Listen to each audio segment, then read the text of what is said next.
Hey, what is up, everybody? Welcome inside the Guilty as Charged podcast. My name is Steven. I am your host, as always.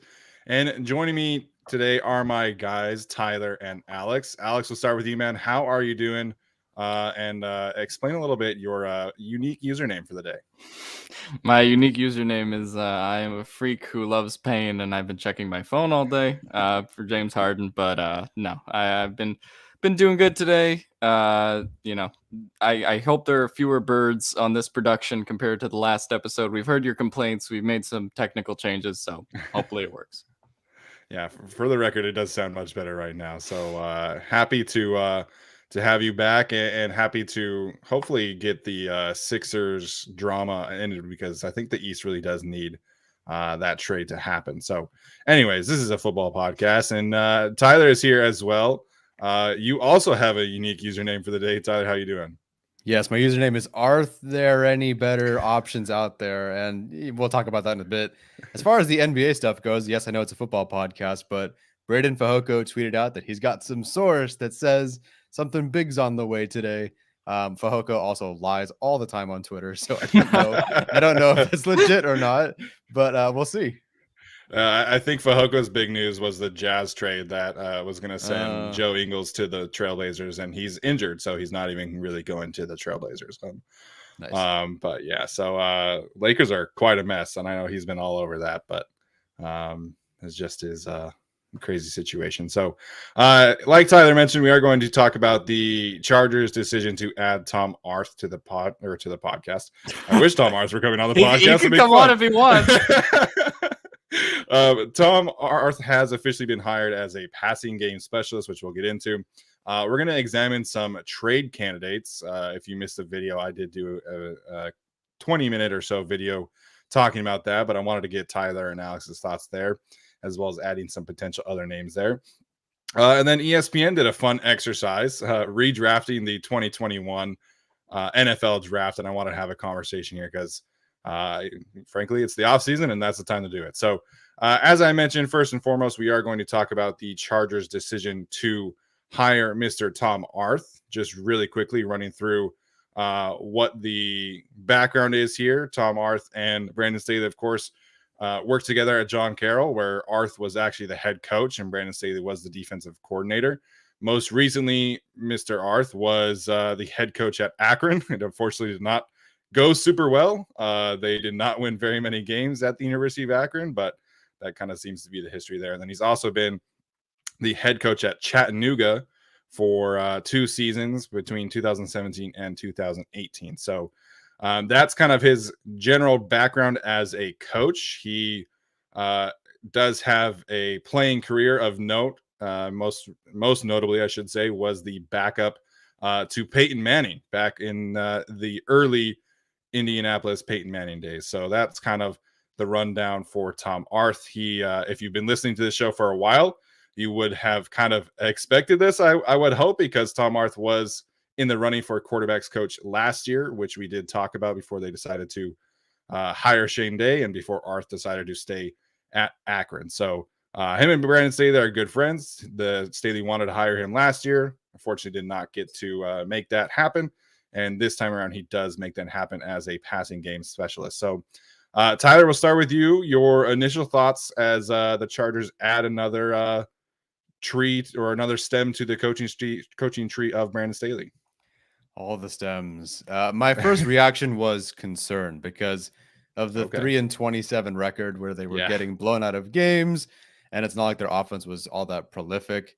And I was worried that this was, as some people have mentioned in the chat already, this is Staley just bringing in another friend from the past, which so far with personnel decisions, with player decisions, it hasn't really worked out. Although I think some of the coaching staff connections, that's worked out for him. So I do have some hope there. To me, I don't know what his role actually is. Does he just bring the coffee? Does he like what is this role actually? What's the difference between a specialist and a coordinator, I guess? I don't know what his role is, but hopefully Staley has some sort of role for him. I will say on the positive side, if you roll through his quarterback stats, Zach Gibson, his numbers did improve over the years that he was there. You know, a guy that never went from never completing more than 58% of his passes to almost 70% of his passes this past year. In this past year, I think Gibson ended up getting hurt or had to switch out with another quarterback, but he had 10 touchdowns, no interceptions. Whoopee. But that was better than what it was before. So I'll say that.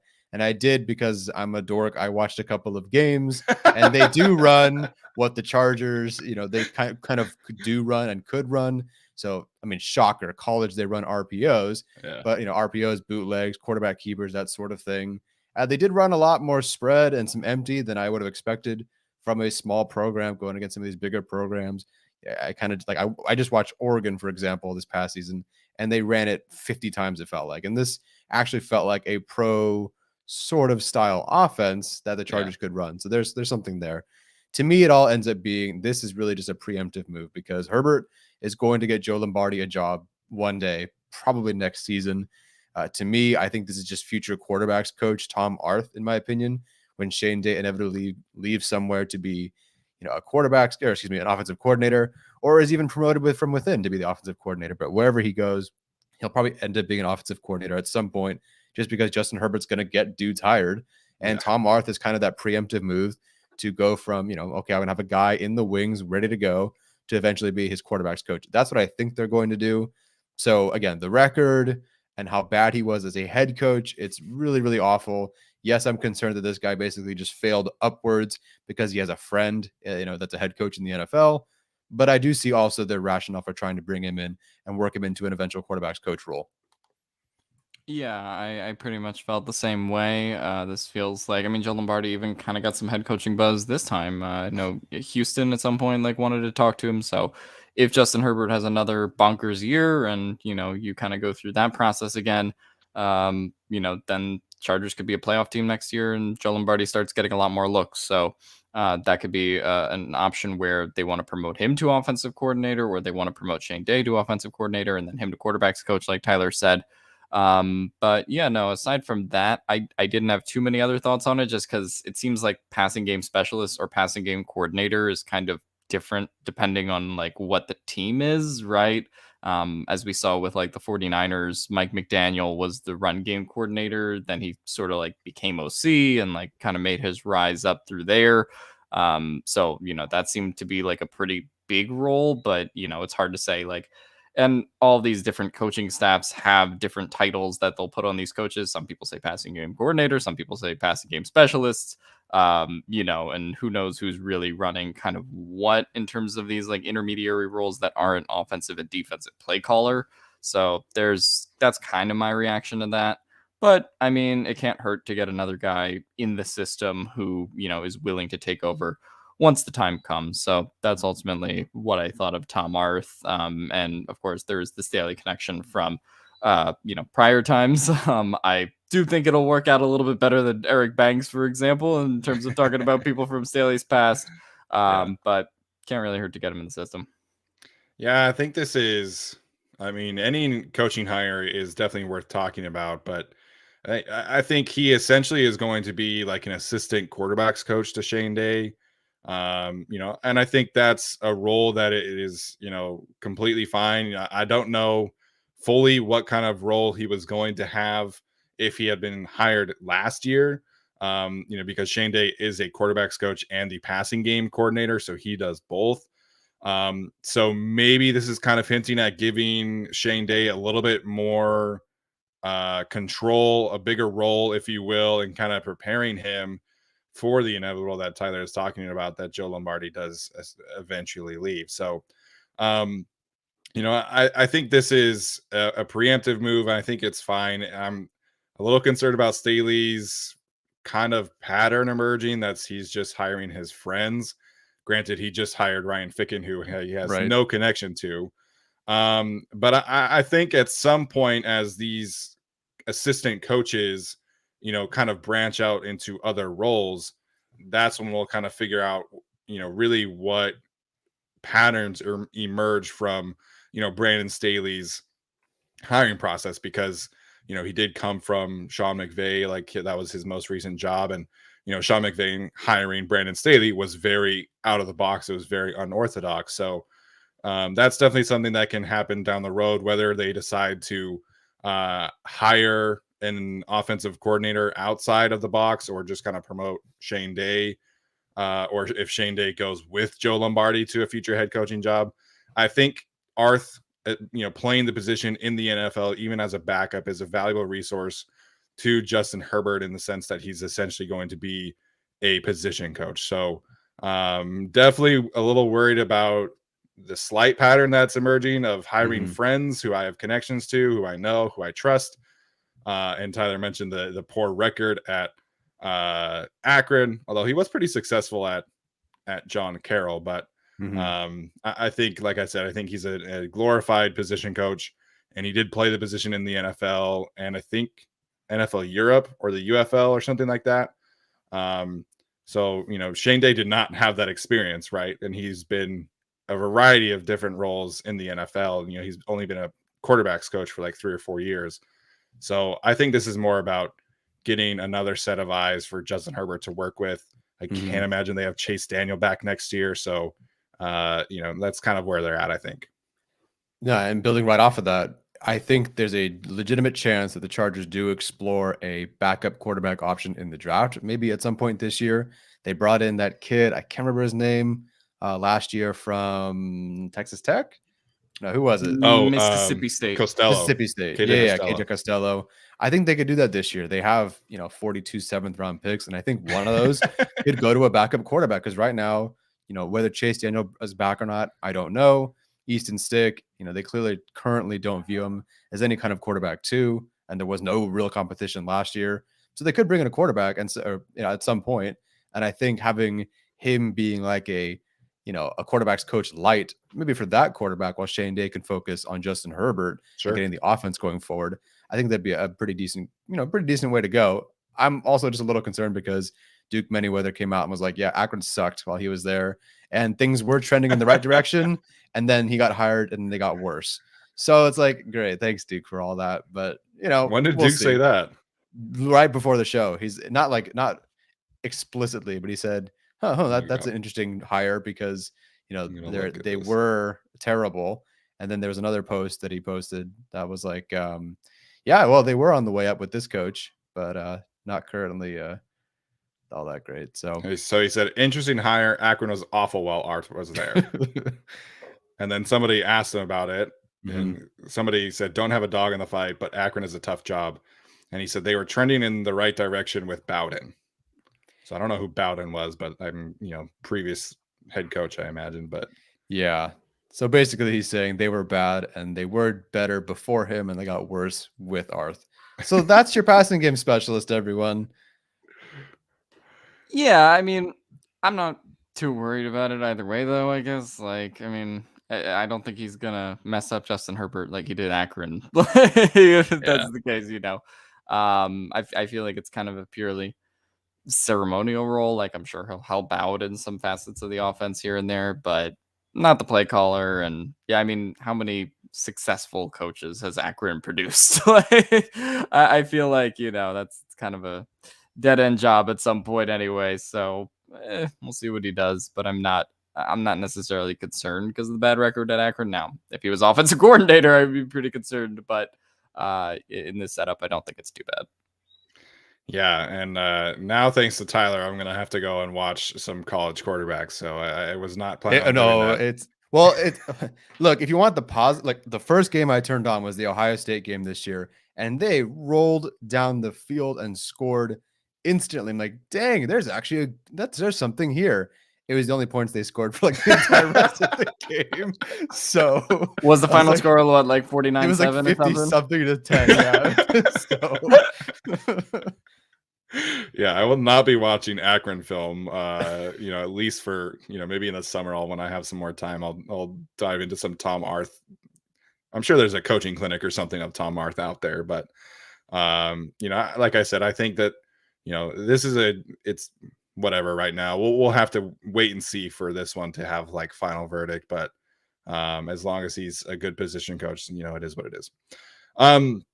All right, I want to move on here, and I want to talk about some external trade candidates. Of course, I did a video on this topic, like I mentioned. Wanted to get Tyler and Alex's thoughts here, because there was also another name that I would have added, if I had known about it being a possibility. So if you missed the video, my 3 main trade candidates that I have, just running through them really quickly. Khalil Mack was the first one, of course, directly tied to Brandon Staley and Jay Rogers. The Bears would save $17.75 million by trading him post June 1st. So that's the key with Khalil Mack. Trading him before June 1st does not save the Bears hardly any money. So that would potentially be, more draft picks pre-June 1st, future draft picks, obviously post June 1st. The second one I listed in my video was Xavier Howard. Howard has obviously been in rumors, all throughout his tenure in Miami, it feels like. And they're currently going through their own rebuild again and need to do a better job supporting Tua on offense and Mike McDaniel on offense. So, timeline wise and roster wise, I could see that making sense. He has a $16 million cap number this year. The Dolphins would save $9 million trading him pre-June 1st. So that's a little difference there. And Ronaldo Hill was actually on that staff in 2018. And Shane Day, who we mentioned earlier, was also on that staff. So the Chargers do have ties to Xavier Howard. So I think that could be a possibility. And then my dark horse was Grady Jarrett. Jarrett has a $23.83 million cap number. The Falcons would save nearly $17 million by trading him. However, the reporter of The Athletic that covers the Falcons did say that they are trying to extend him. So, Alex, I'll get your thoughts here. Do you have a preference of who you would like to see the Chargers make of those three, and just kind of your general thoughts of trading for a star player like one of those three players? Yeah, I sort of think if you're talking about trading for a star player, I don't know if the Chargers will go in that direction in general. I mean, I would love to see a Khalil Mack or an Xavier Howard join this team. I'm out of those three, I kind of prefer Xavier Howard the most because, I mean, they need help at the quarterback room a little bit. We sort of have talked about Michael Davis as CB1 and what's the future of that and the uncertainty of what they're going to do in the first round and what cornerbacks will be on the board. So that kind of makes the most sense to me. Although I do feel like, particularly with Mac and Xavier Howard, you're kind of talking about like large salaries to move. And I don't know if Telesco would be willing to like absorb a big salary like that. I do have my own trade candidate, as a resident Eagles fan of the pod that I think makes a lot of sense for the Chargers. And I'm going to go in the direction of Andre Dillard. Who is the Eagles' offensive tackle, who is not getting many snaps right now. Pretty much played, 14 snaps all year. Did not play that many. He is on a rookie deal that is expiring. And we've talked a lot about the Chargers' right tackle situation, what they want to do with Storm Norton, Brian Bulaga obviously leaving the team. So to me, if you're looking for an obvious Chargers trade candidate on paper, from an external standpoint, I feel like that one kind of makes a lot of sense because we've sort of also talked about the first round offensive tackles kind of being like not great last time in the vein of like Slater and Sewell and Darisaw and these prospects last year. So if you do want to go get a guy, like an Andre Dillard, who is not a proven commodity, but has been in an NFL system and, you can kind of see what you have with him, has played some significant snaps before in his career. You probably trade a mid-round pick for him at this point, maybe a 4th, 5th round pick, so you kind of are drafting that. And the Chargers have a bunch of, 6th, 7th round picks if they want to make use of that in later rounds. So I don't know if they're going to go after a big name like Howard or Mac. I'd love to see it, frankly, because they're both great players. But I could see Tom Telesco going for a move like Andre Dillard with the uncertainty and the problems they've had at right tackle. Yeah, no, I like that for sure. Of the three that Steven mentioned, I think Jarrett's actually my preference there. Just get defensive tackle out of the way, get your interior defensive line group out of the way, and then you can focus on whatever you need to in the draft. Maybe not have to focus on going for some of these interior guys. You don't have to take a Jordan Davis at 17. If you just do a Google search, we just found out Devontae Wyatt has a bit of a troubled-ish past history at Georgia, which will basically take him off the board for the Chargers. So you're starting to run out of some guys here if you want to find some guys in the second round. I think just getting that out of the way real quick, find a nose tackle type in later in the draft to pair with a guy maybe you sign in free agency. I think that works. To me, I went with a couple of smaller guys. One guy's making $8.5 million, or excuse me, $8.25 million this year. Pardon me if I get his name wrong. It's Samson Ebukam. Previously with the Rams from 2017 to 2020 with Brandon Staley. He had 19 pressures, 5 sacks, and 17 run stops for that defense. He's your outside linebacker type. He's currently with the 49ers. They are $4.5 million over the cap. He costs $8.25 million. So you could kind of work something out there like a Kyler Fackrell type. Again, you could just re-sign Kyler Fackrell, but I think finding somebody better who's a little bit more productive works for me. And then I'm going to pitch a different guy that I just had to figure out how to say his name. I knew about him. I just never really paid attention. That's Tano Passanio, the Saints edge rusher, who's formerly of the Chiefs, 6'7", 289 pounds. He's a guy that's going to get you 25 pressures, 3 to 4 sacks, 15 to 25 run stops in his role. And he's a potential cut candidate. Obviously, the Saints are in cap hell right now, and they have to make everything work. He's 28 years old. He only has a $3.25 million cap hit, so they could just keep him because he's not that expensive. But I think it's a guy to look at because the best way I can pitch him to the Chargers is like signing or trading for, that is, a guy, a DeMarvin Leal, who's already been in the NFL without being, super his highest ceiling potential, but a guy who's pretty solid, a guy who lines up as at defensive tackle, lines up in the A gap, lines up at edge, hand in the dirt, standing up pass rusher. 75% of the time he is that edge rusher, hand in the dirt or standing up. But the other 25% of the time who's moving around, the line of scrimmage, whatever you need him to do. So it's kind of different than what the Chargers have been doing, where it's, we have 2 edge rushers and then we'll put Bosa in and then there'll just be another edge rusher, it'll be Kyler Fackrell. It'll be a little bit different, but I think, you can kind of plug and play him wherever you need him as that secondary pass rusher. Maybe that's a defensive tackle. Maybe it's standing over the center. Maybe it's rushing, standing up from the outside, whatever you need him to do. I think that could work. He only costs $3.25 million this year, so it won't be that expensive. The Saints need to shed some cap, so I think they can make it work. So those are 2 names at edge rusher I keep my eyes on. The only other one I would mention, I'll just say it real quick, is Billy Turner from Green Bay. It's possible that the Packers, who also need cap help, can just ship him out and re-sign Dennis Kelly rather than, flip it and keep Turner and let Dennis Kelly walk.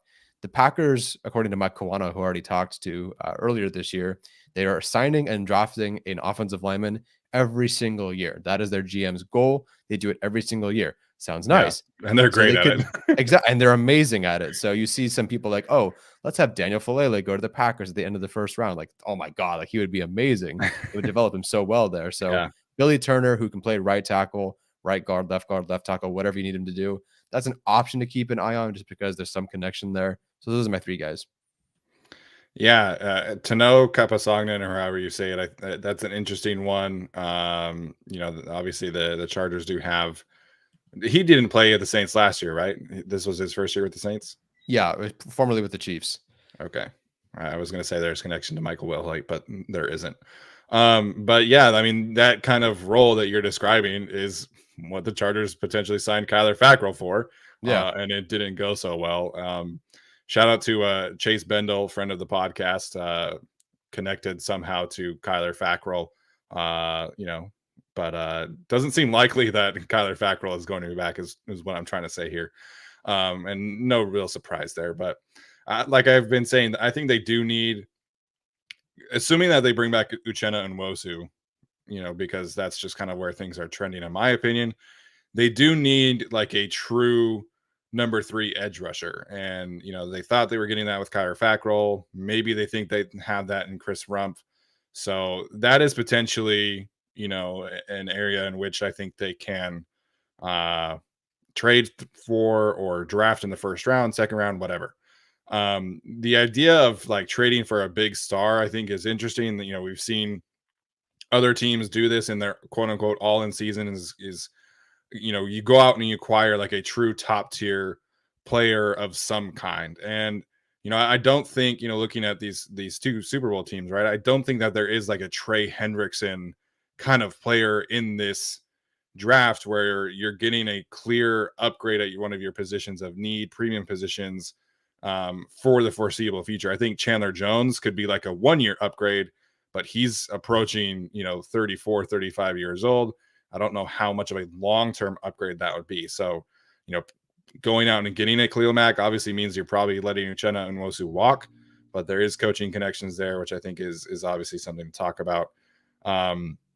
Getting back to Alex, my concern with Andre Dillard is that he didn't really play right tackle a whole lot, and I haven't seen that kind of experience from him or flexibility to play both sides.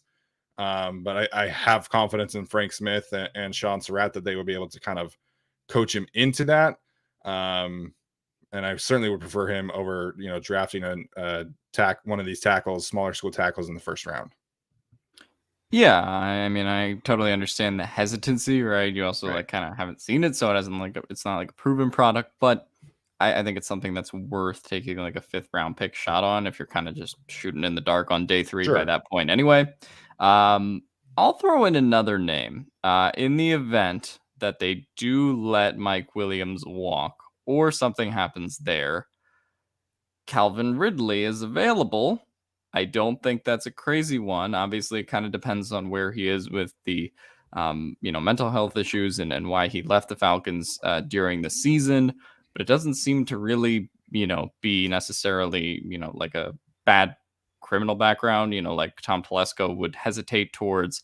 So, I feel like that's kind of an interesting version of if they don't want to place the franchise tag on Mike Williams.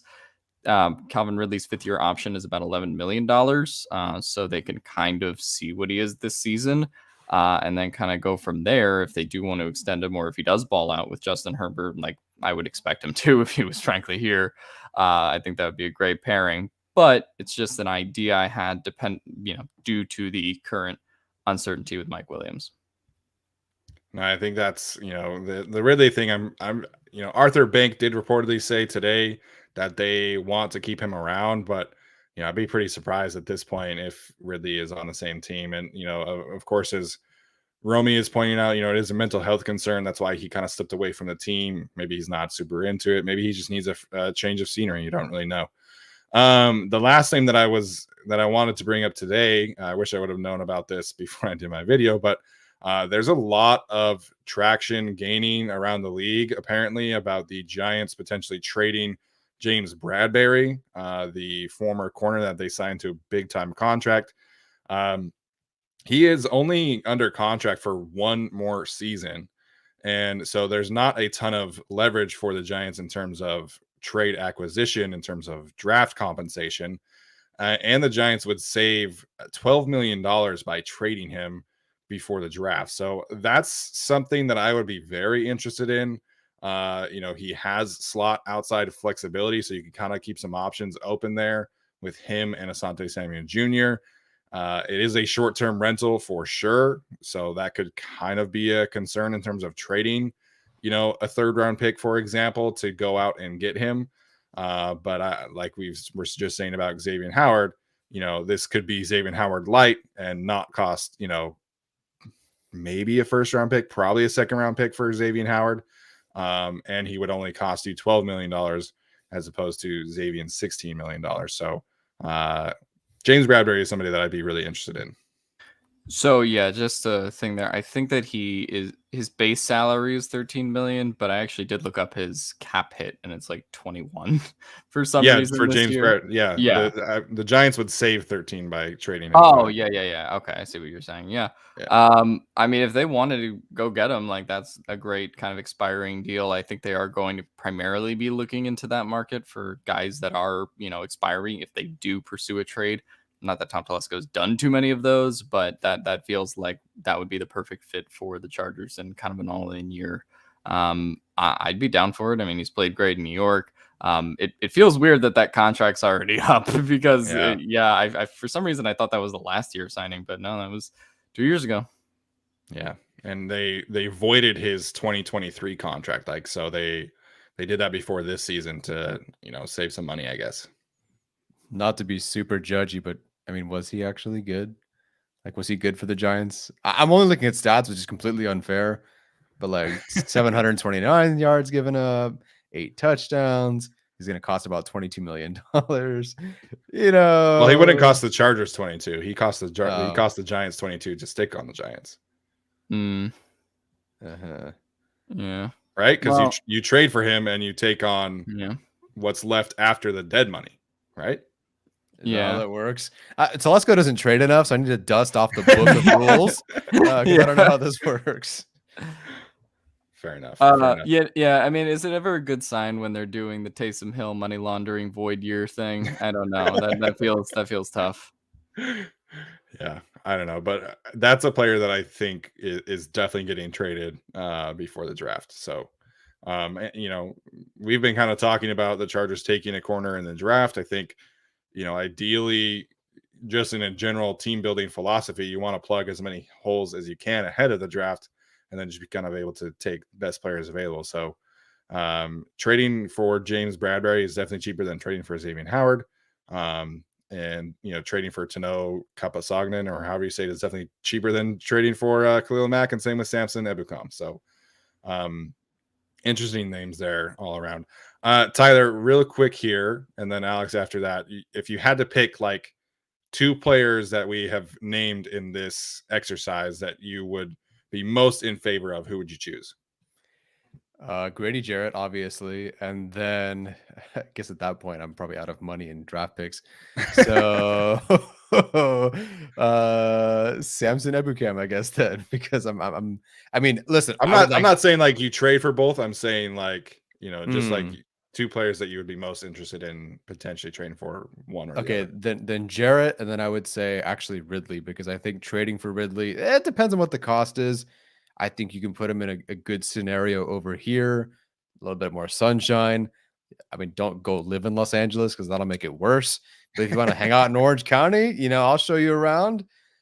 We can do that, Calvin. So yeah, I go with him because yes, you'd have to give up draft capital to get him, but I'd take that $12 million hit over the $18 to $22 million hit, potentially for more than 1 year for Mike Williams. I just think you could build a bit of a better roster that way. You know, it's not going to happen, but I think I'd prefer they go that route and have some money left over for other players like Sebastian Joseph Day or whatever they do. Yeah, I think Ridley is kind of up there for me just because of the uncertainty with Mike Williams. Obviously, if they franchise tag him, well, you know, that's kind of dead. Or you could do franchise tag and trade, but I don't think they would do that if they franchise Mike Will at that point. Yeah, but I think out of the names mentioned here that are probably pretty realistic, I'd go with Dillard and Ebukam. I think Ebukam kind of would help them from a pass rusher standpoint, and then you have someone who can compete for that right tackle job, or kind of be a shoe-in for right tackle, depending on what they do in the draft and depending what they do with Storm Norton. So I think that's the simplest way they can kind of try to address tackle, you know, without investing heavy capital in say day 1 or early day 2. But yeah, no, I think all the names here were pretty good. And if they went star hunting for Khalil Mack or Xavier Howard, I think that'd be really fun too. It would be. I think in terms of star hunting, Grady Jarrett would be my number 1 choice. And I said that in my video. I just think he is the best at his position at this point in all of their careers. Granted, seeing Khalil Mack next to Joey Bosa would be a truly like epic sort of thing. And I think, you know, he is kind of declining, but even next to Robert Quinn, like all the double teams are going to Khalil Mack. Like, you know, if he's next to Joey Bosa, then he's not getting double team because you got to double team Joey Bosa. So I think that would be interesting, but you know, he is a little older, declining play. So I think Jarrett is the best player that we've mentioned so far. And then I wish I would have looked at Samson Ebukam a little bit more. I think that makes a ton of sense. He's got connections to, excuse my dog if you can hear him in the background. But Samson Ebukam, I think, is somebody that would check a lot of boxes. And I wouldn't be surprised if the Niners did, in fact, trade him, because they still have Dee Ford's contract and no one's trading for that contract. You know, they have Arden Key, who's a free agent who played really well for them this year. And then obviously they have Nick Bosa. So I could definitely see them being at least willing to trade Ebukam back to his old coach in Los Angeles. I'm really looking forward to one of these trades definitely happening. Hey man, it's the off season. It's the time of possibilities and dreams and all that stuff. All right. So before we get to our conversation about the ESPN redraft, we do have an ad to get to from Underdog Fantasy Sports. I'm sure that you've seen their ads on TV or heard about them. And we have a big game promo from our friends at Underdog Fantasy this week, where they are offering a special line in their pick'em lobby for this Sunday, which is Joe Burrow over under 1 passing yard. Yes, that's really 1 passing yard. So that's really free money for you guys. So please go check them out. If you sign up with the code CHARGED, that's CHARGED, Underdog will double your initial deposit up to $100 in bonus cash. So I would strongly encourage you to use Underdog Fantasy for your site of choice to bet on this weekend's big game. And like I said, if you use the code CHARGED, they will match or give you they will double your initial deposit with up to $100 in bonus cash.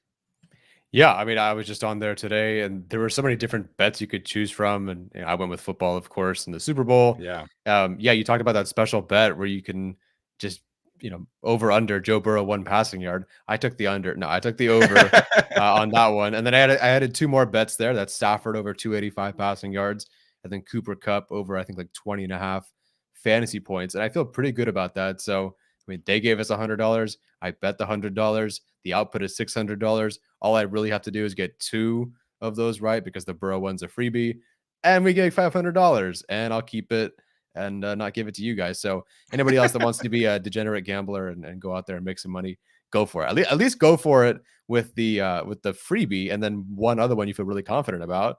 Make a couple $100 there, and you're pretty good.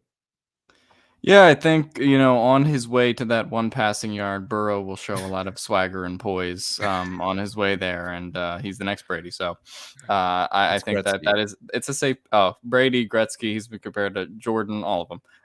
He's a safe bet for being that guy. But no, I think that's a safe bet to get that 1 yard. I think I like Matt Stafford plus 283 or over 283 yards. I should say that feels like kind of a. I think he's going to win. I think this is kind of his time to finally get a Super Bowl. So, he has Odell, he's got Cooper Kupp. So I think he's good for hitting over 283 yards. That would be a fun one to bet on. And maybe if a certain trade happens tomorrow, I'll hit those Sixers plus 1,300 odds because I'm a crackhead. Yeah, just gonna do yourself for pain. Like Alex is saying, though, Underdog's a great resource for betting. We highly recommend their site.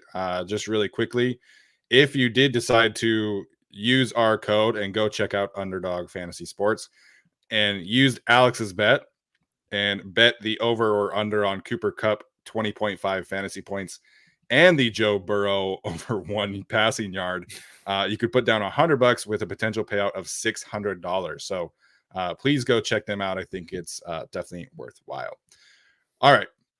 That being said, I saw this and I knew that we had to talk about it. This is ESPN's Redraft, which I think they do every single year using their various reporters across the league, where they go back and redraft the previous draft from each rookie class. So this is an interesting exercise. Excuse me as I hit my microphone. This is an interesting exercise, and I thought that this was definitely something we had to talk about. So just going over it really quickly. Of course, the previous top 5 that happened was Trevor Lawrence, Zach Wilson, Trey Lance, and Kyle Pitts. The top 4 did remain unchanged. So it did go Lawrence, Wilson, Lance, top 3. And then they had Micah Parsons at 4 to the Atlanta Falcons. Jamar Chase sticks at 5 to the Cincinnati Bengals. And then, unfortunately, our guy, Rashawn Slater, did go 6 overall to the Miami Dolphins in this exercise. Penei Sewell stuck at 7. Kyle Pitts at 8 to the Carolina Panthers. Pat Surtain stuck at 9 to the Denver Broncos.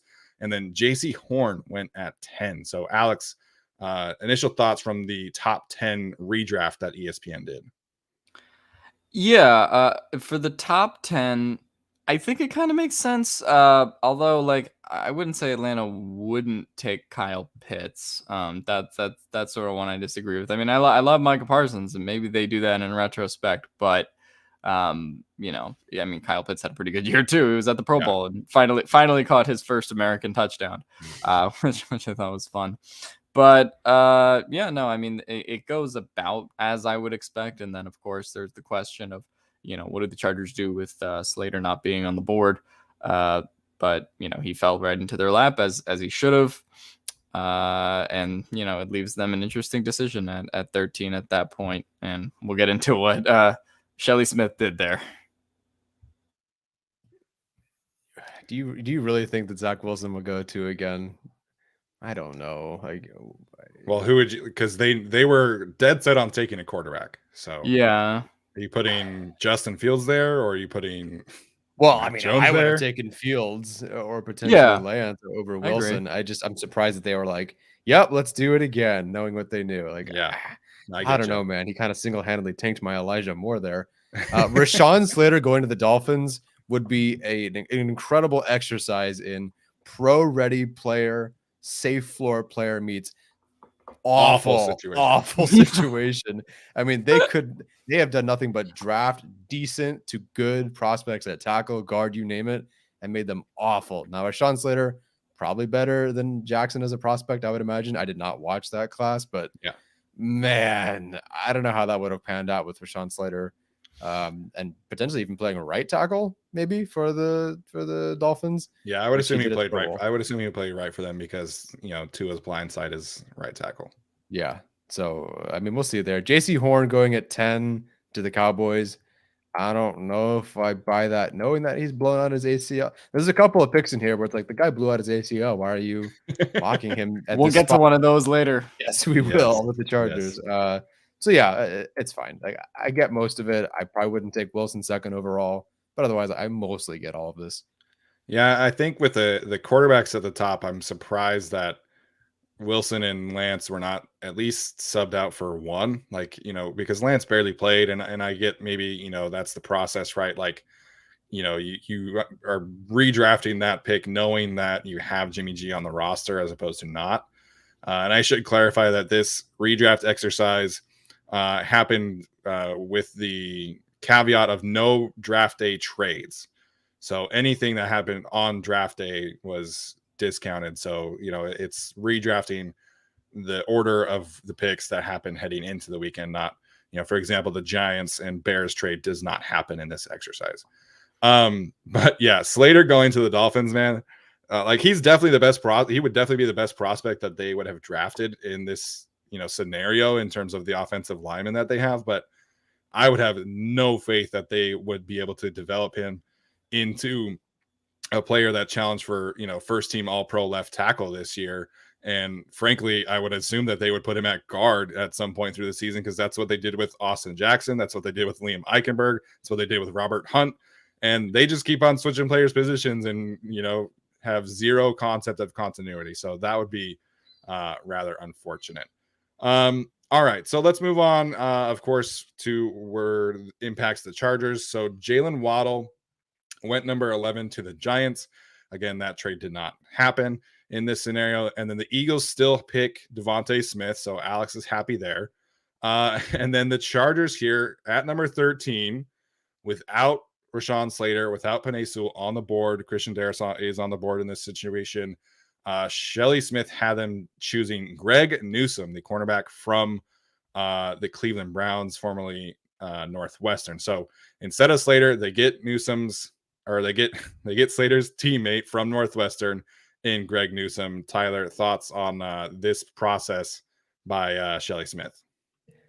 Great job, Shelly Smith. This is a good one. I could understand them going with an offensive lineman.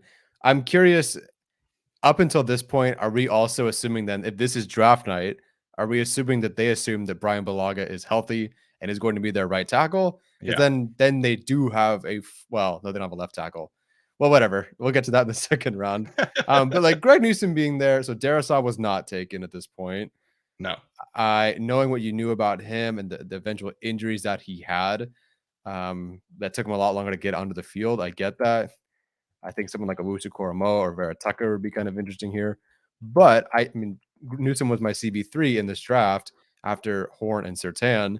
And so I think, if they're looking for secondary help, and at this point they did need secondary, there was just Davis, and a bunch of, Chris Harris Jr.'s and Tavon Campbell's and whatever they were planning on doing. So yeah, Greg Newsome here, a guy who can run and turn with anybody, great hips, very fluid.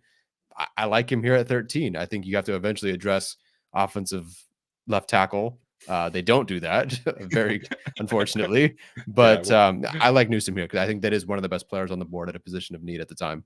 Yeah, looking back, of course, in this redraft, having, the hindsight, right, that Greg Newsome did have his rookie season.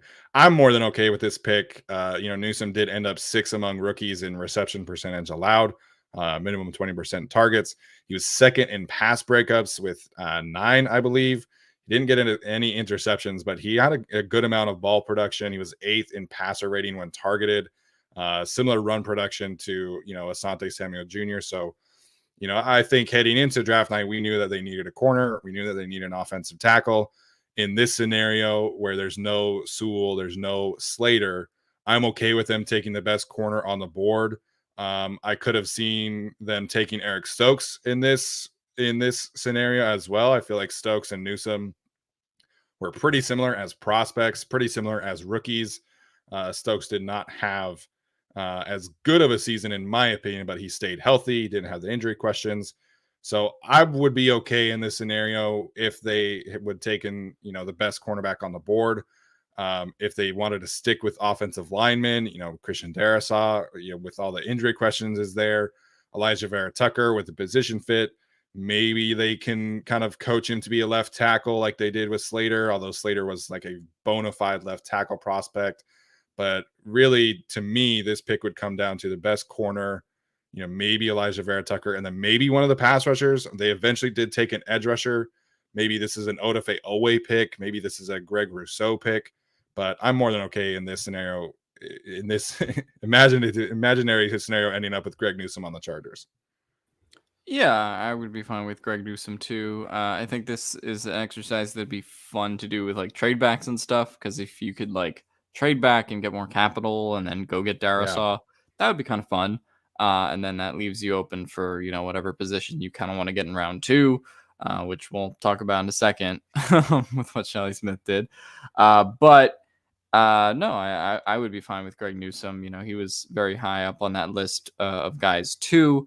Where did Eric Stokes go in this redraft? I would assume he went to the Packers again. To the Packers. No, Stokes ended up sticking with the Packers, I believe. Yeah, so he was at the same pick. Yeah, at 29. Okay, all right. So yeah, no, then I think at that point they probably just trade back, or they probably just take Greg Newsome because they need cornerback help.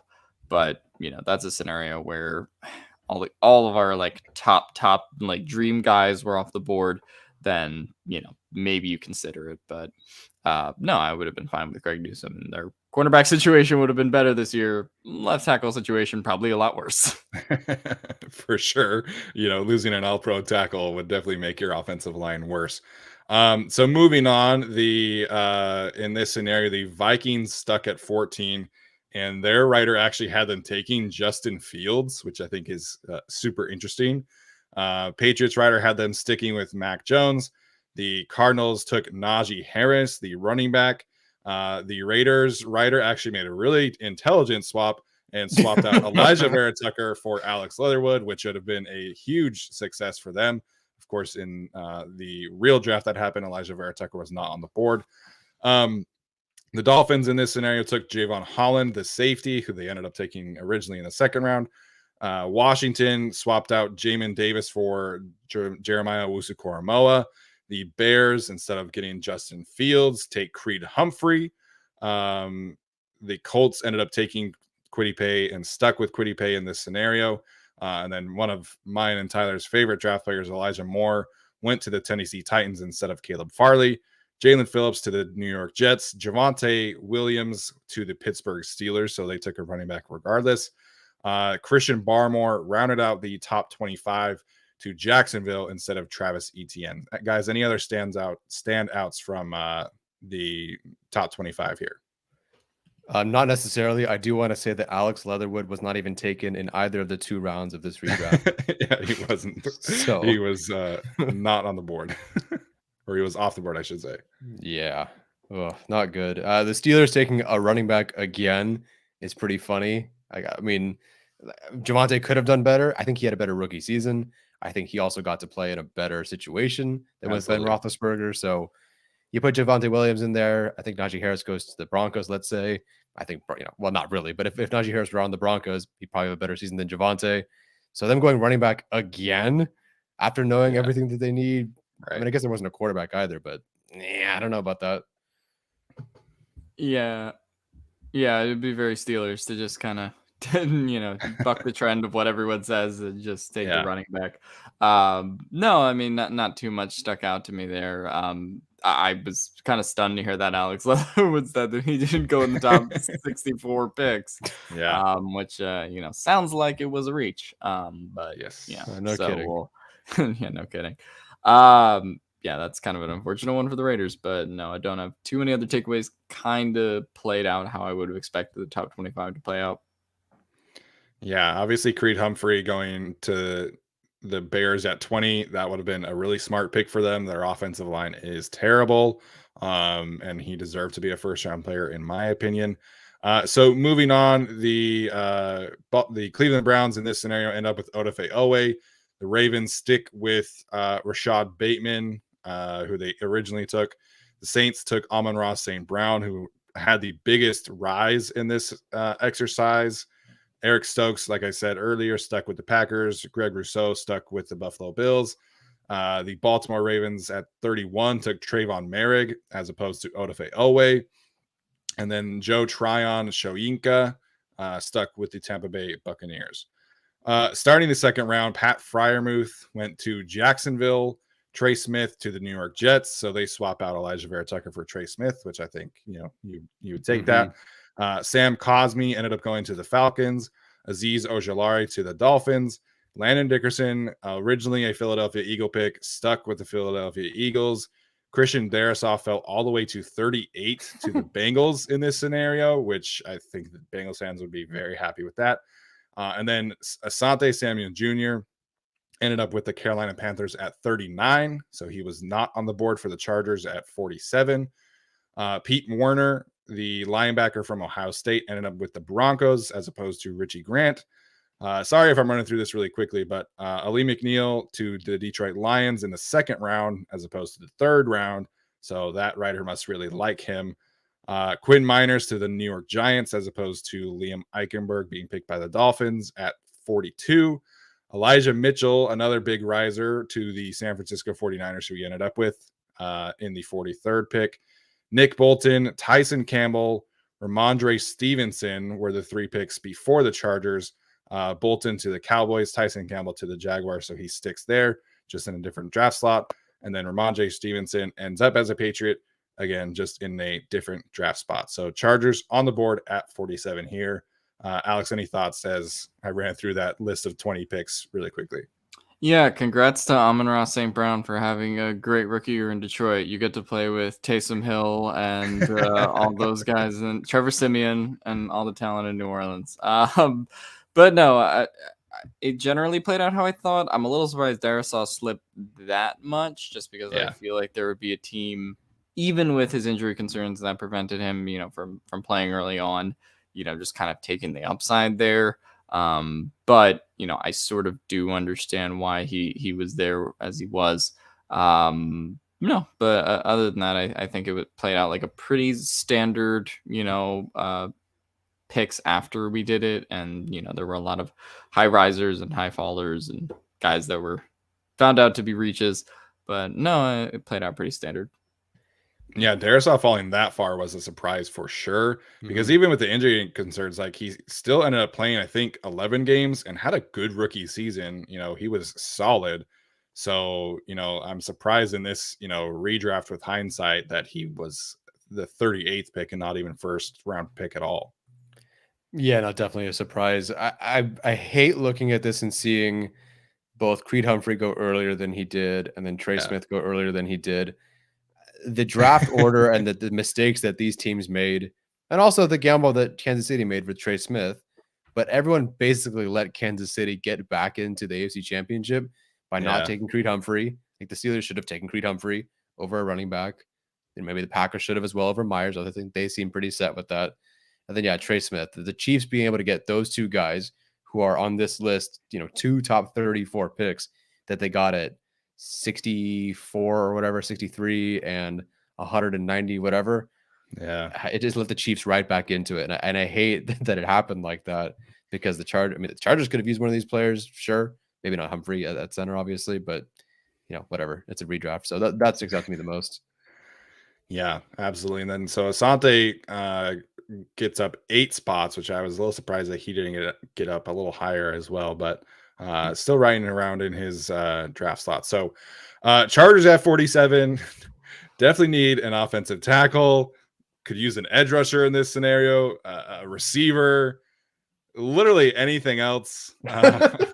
And Shelly Smith decided to give us Caleb Farley with the 47th overall pick. So I was blown away that this happened. Caleb Farley did not start a single game for the Tennessee Titans, and he was not even close to being the best rookie cornerback on his own team, which ended up being Elijah Molden, who would have been a fine pick here. I would have taken that.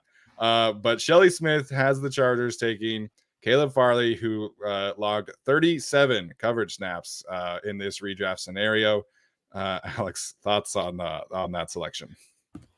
I'm just Googling to confirm how many functional knees Caleb Farley has, because that's really my problem. Is it a positive number? I think it's 0 now. After is it more than 0? I think it might be negative. Yeah, because then well, no, it's still 0 because it's 2 minus 2. So he is at currently 0, and then he had the back injury. Like drafting 2 cornerbacks back to back is like I don't know what Shelly Smith was trying to do here. Like all the problems at left tackle, and you could make an argument for drafting a receiver or drafting someone else. Like I don't know what she was doing. No offense to her, but it feels like the Chargers kind of lost this redraft. Yes. I mean, the one that kind of stuck out to me, even if you wanted to address the secondary, instead of going for cornerback with a questionable amount of knees, could have gone Nate Hobbs here and had a cornerback and a safety. Like that would have been a pretty good duo. Or do kind of what I said earlier and trade back for Darisaw or trade back for a tackle and then go grab Nate Hobbs or something. We sort of talked about Trevon Merrick in that kind of same sense for the Chargers potentially in round 2 last year anyway. So I was negative on Caleb Farley before the draft because of the injury rap sheet. Like, I just don't see how someone looked at that and was like, yeah, that's good. We're going to take him as our franchise player. And now you want to be like, in a redraft with everything we know now and how the season played out, yeah, I'll still take a chance on a guy with negative 17 knees. Yeah, and she's like, oh, it's a good future pick. And yeah, Farley's super talented, but some of the guys on this list, like Tevin Jenkins, he doesn't have enough knees for the future. Yes, what do you exactly, mean? Right. So Tevin Jenkins would be great, assuming he would stay healthy. Even Michael Carter at that point, with Austin Eckler, would be pretty awesome. Kadarius Toney goes to 54. Toney in this offense with a screen or a couple of handoffs rather than a Jalen Guyton would have been pretty awesome. I think him going to the Chargers would have been fantastic. Dylan Radunes. You basically could have picked anybody that went after Caleb Farley, and I'd be like, yeah, sure. Even if it's a quarterback like Trask, like, yeah, Trask went to 64, and I'd be like, okay, at least he'll get on the field, I think, more than Caleb Farley did this year. So, I just, I don't know why she would go with Caleb Farley. Yes, it's a talented player, but knowing that player blew out their ACL for the 3rd or 4th time, I don't buy it. Sorry. Like Justin Herbert would have been playing with Balaga for 3 snaps, and then it would have been Trey Pipkins and Storm Norton the entire rest of the way. Yeah, the thought of that is brutal. And I think it was the next pick. Yeah, so 2 picks later was Rondale Moore from the receiver from Purdue. I would take that in a heartbeat over Caleb Farley. I mentioned Elijah Molden. I think in this scenario, with the way that this panned out, like you have to have given the Chargers a tackle. And so you mentioned Tevin Jenkins, Dylan Radunes, Spencer Brown, who was the tackle from Northern Iowa last year, ended up starting 16 games for the Buffalo Bills at both tackle spots. I think he had 4 starts at left tackle and the rest at right tackle. And he was legitimately good. And I think, that would be my pick in this situation, knowing what we know now that the Chargers need an offensive tackle.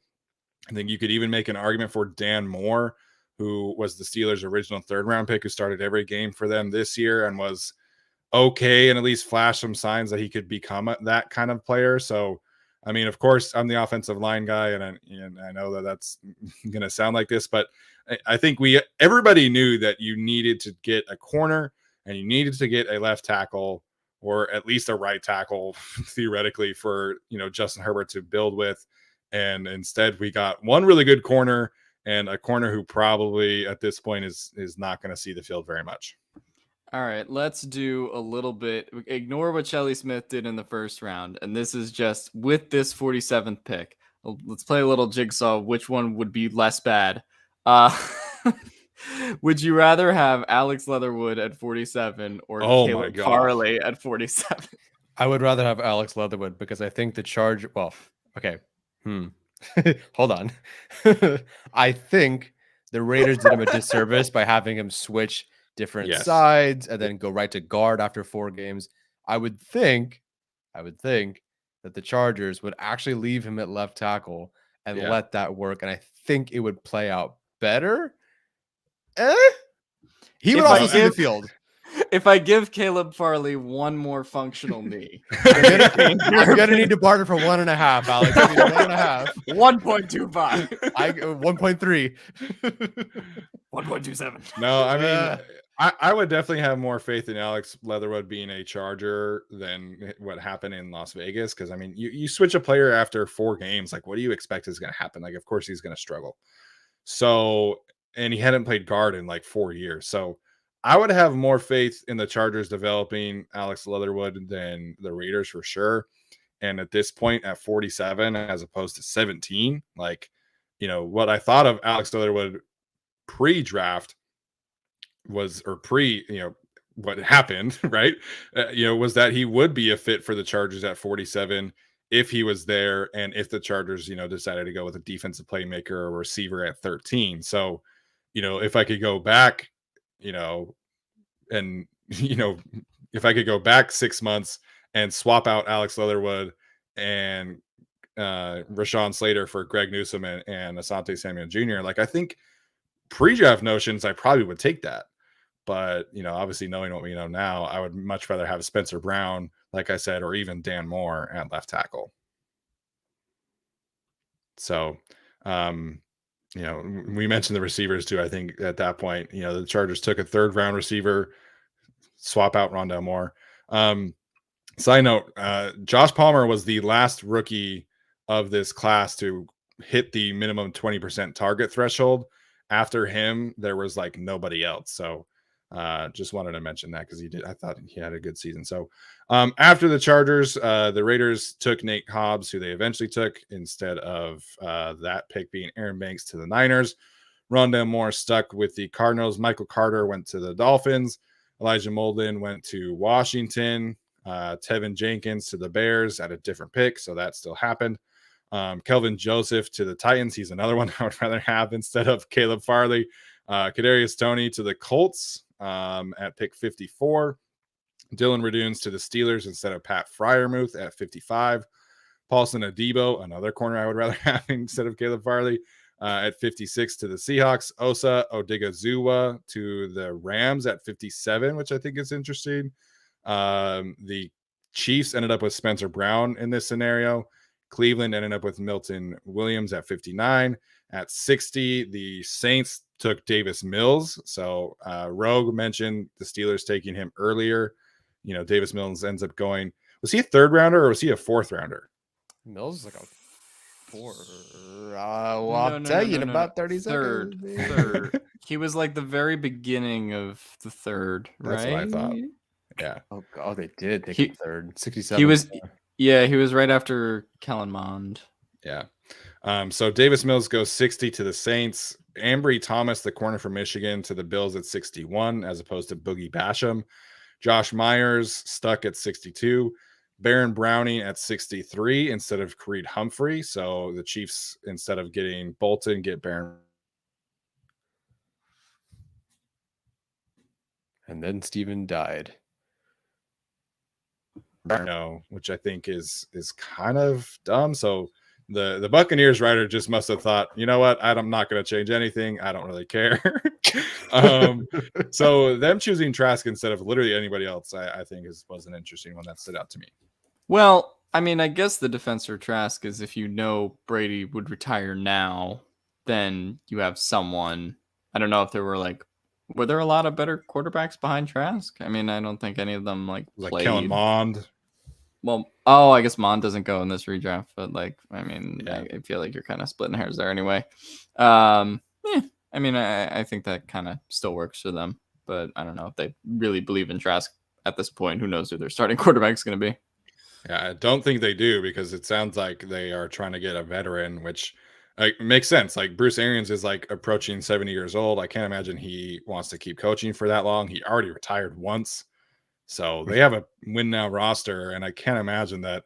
I feel like they would start Blaine Gabbert this year over Kyle Trask. Famous Jameis is back, baby. Tyler, any standouts from the last 15 picks?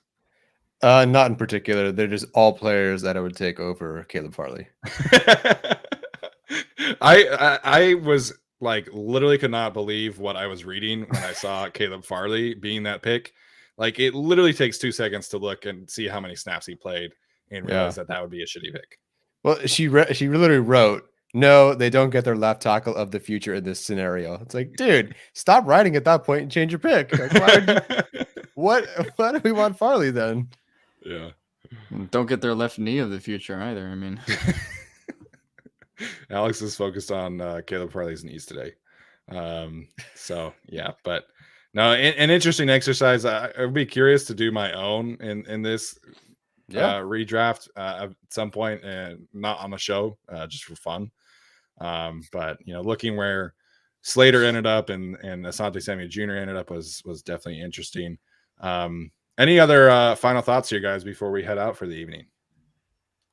My final thought is that I just want to say that Elijah Moore is still excellent, and I'm glad he went in the first round in this scenario.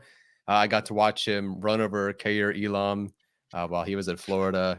Elijah Moore is very, very talented, so I'm glad he went in the first round. I feel vindicated having him as my wide receiver 4, and also probably would have been wide receiver 1 in this draft. Yeah. Elijah Moore was fun, man. He was.